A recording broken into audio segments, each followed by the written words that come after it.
Alrighty, in this video we are going to change out the spring in the secondary. I've got a Speedworks spring to go in there. We're going to try that out. Pretty simple process. Start off with pulling the clutch cover off. I've already pulled some of the bolts off. This is a T30.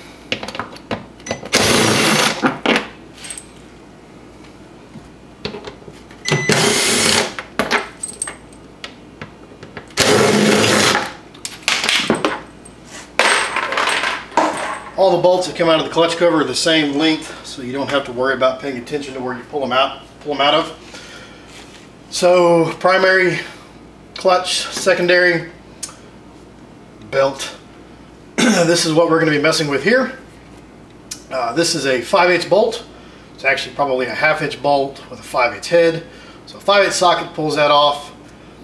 It's a regular right hand thread. I just use an impact to back it out.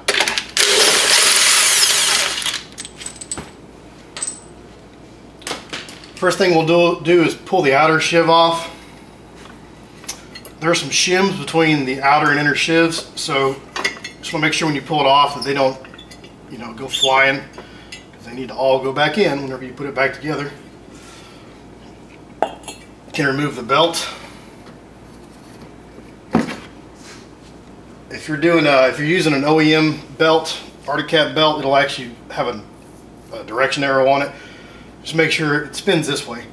So just make sure that when you put it back on, you put it back on correctly. Inner sheave. There are shims right here between the two sheaves. I have 4. All 4 of these have to go back in when you put it back together. Don't lose those. Then the inner sheave just comes off, and the spring is actually in here, so we'll pull this cover off. Swap the springs out and put it back together. I'm going to use a compression tool to do it, so let's go do that. Okay, we have the inner secondary installed in a clutch compression tool. I got mine from EPI. I realize that some of you love to do this with your hands. Man, good for you. I'd rather spend the 60 bucks and buy something to make it easier on myself. Basically, it goes in there upside down. Take this cage, drop it over the cap and spring, put a little pressure on it to hold it, and run out the 6 bolts that hold the cap. This is a T30.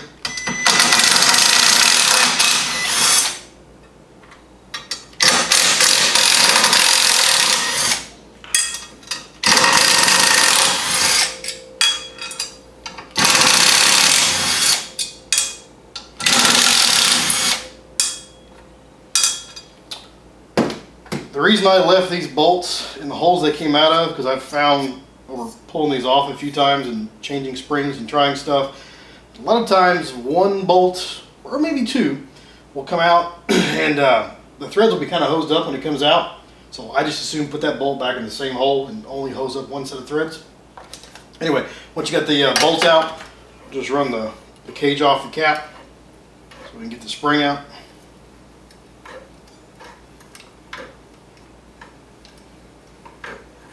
Oh, and for those of you that want to bitch about my dirty workbench and leave comments that are smart ass and all that, man, I'm all for it. At least make sure they're funny so that I'll get a kick out of it. And then figure out how to get a hold of me, and you can drag your ass over here and you can clean it.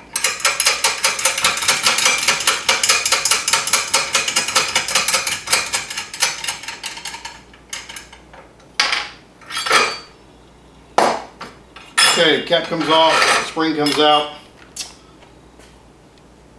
And we'll put the Speedworks spring back in there. Basically, it just drops in. Put the container cap over it, and that. Then we'll put the cage over it, and then we'll run it back down. The Speedworks spring is quite a bit stiffer than the factory. Like I said, guys are doing this with their hands, so I read on the forums anyway. I'll just do it this way.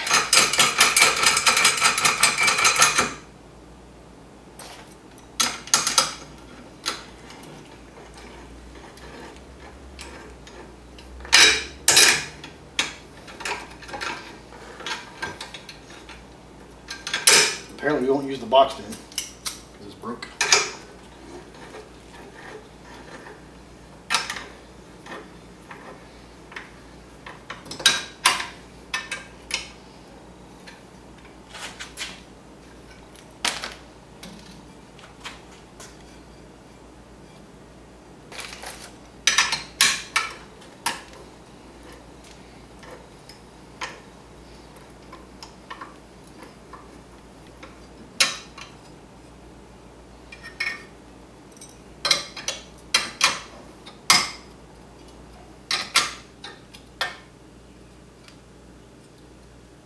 All right, now that we've got the plate down to where it's more or less touching,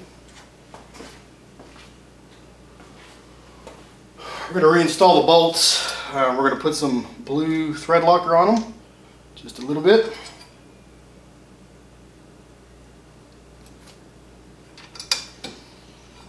You want to thread all these bolts in by hand. Get them good and started before you put any kind of tool on them, because you're just screwing into aluminum.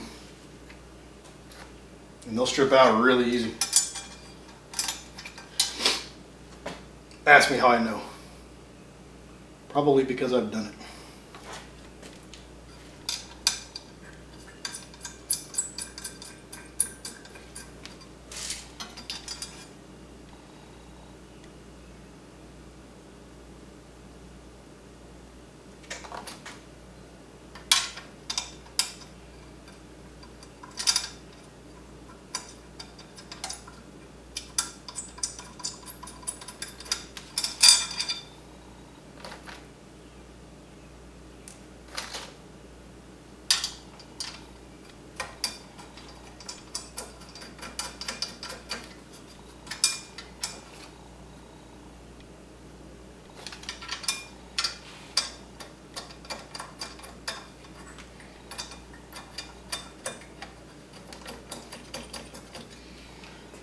Now that they're all started by hand, I'm going to use an impact, just a little small impact, just to run them in until they just touch.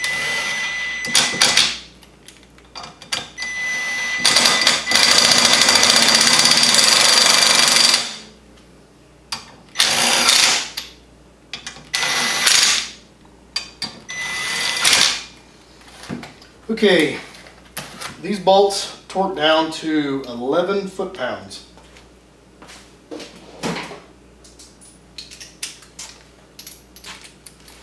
Or in the case of my torque per inch, 132 inch-pounds.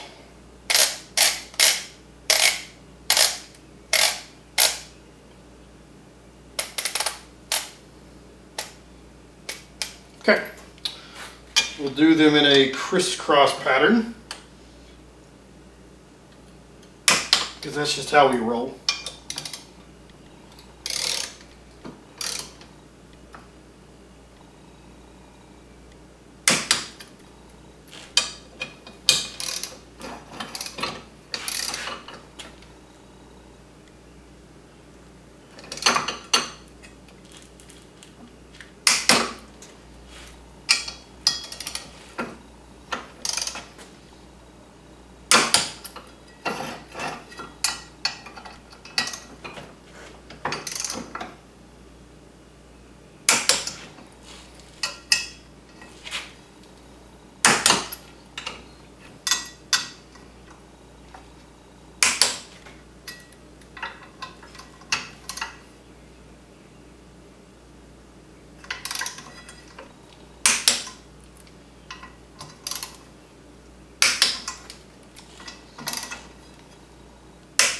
Cool.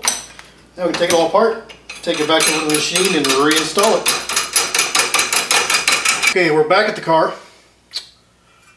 We're going to put the inner sheave on first. We're going to talk about the X's.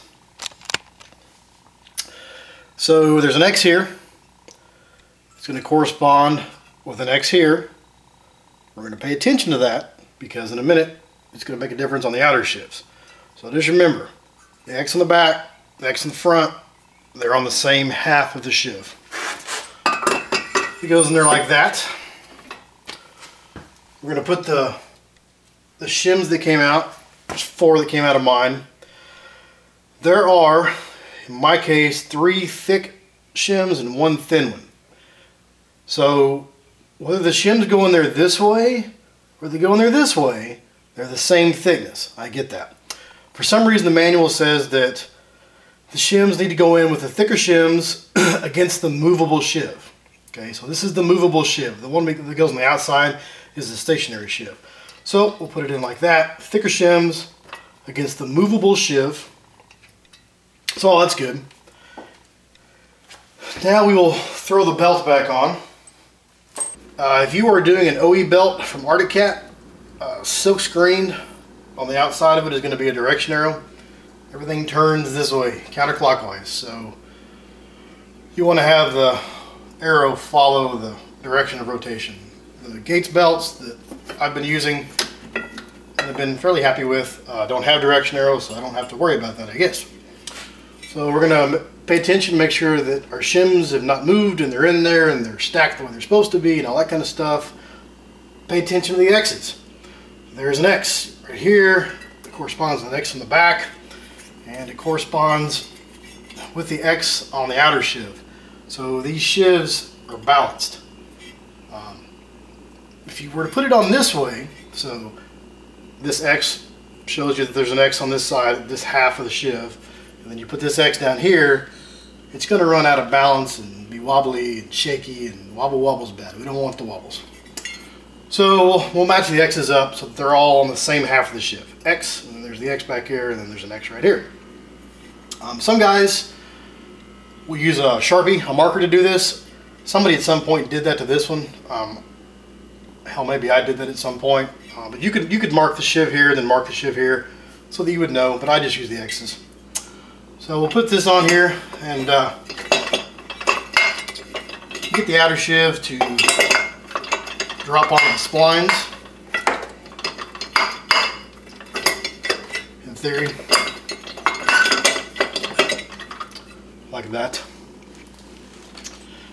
I use blue Loctite on this bolt.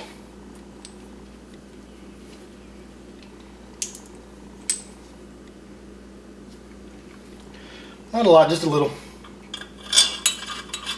I also use the impact to help me get this belt up in the shiv where it needs to be. So if you'll run this bolt on until it tightens up,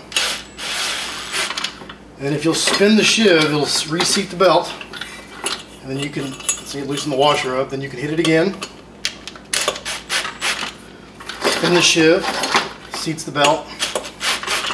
Do that a few times and it'll move that belt up into the shiv where it needs to be.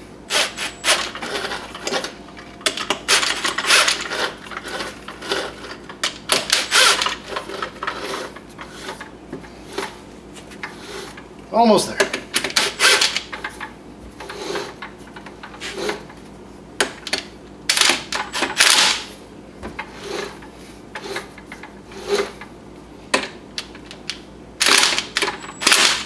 We are there.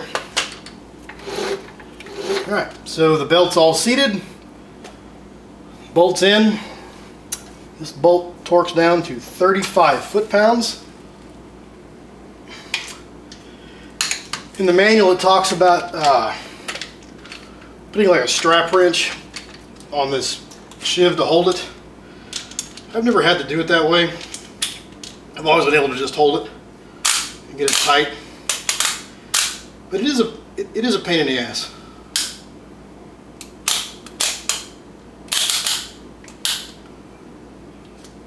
Alright, 35 foot-pounds, 5/8 socket.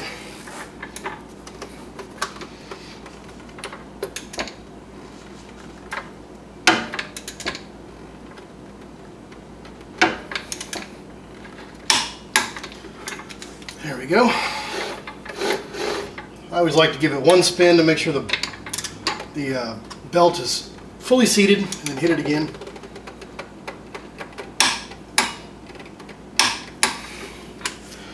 So we're now at 35 foot-pounds. Everything's back together.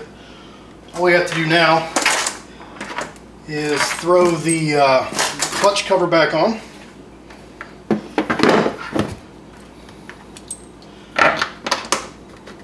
These bolts on the clutch cover torque down to 50 inch-pounds.